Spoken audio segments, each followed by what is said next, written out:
Hello everyone, welcome back with another video that is Python program to find the power of a number. Exponentiation is a math operation where value is multiplied certain number of times with itself. Take for an example, that is 2 power 4. In this, 2 is base and 4 is an exponent value.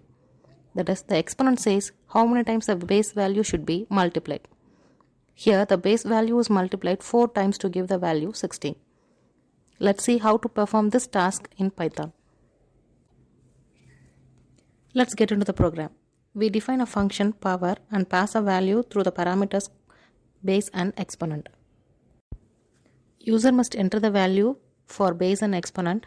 The number are passed as an argument to the recursive function, and from that we find the power of a number.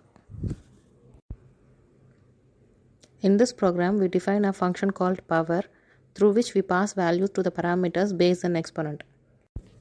As I said earlier, the user must give the value for base and exponent. The next line of the program checks for the exponent value. If exponent value is equal to 1, it is going to return the base value. If the exponent value is not equal to 1, then the base number is multiplied with the function and called recursively with the arguments, that is base, comma, exponent minus 1. Finally, it will print the result.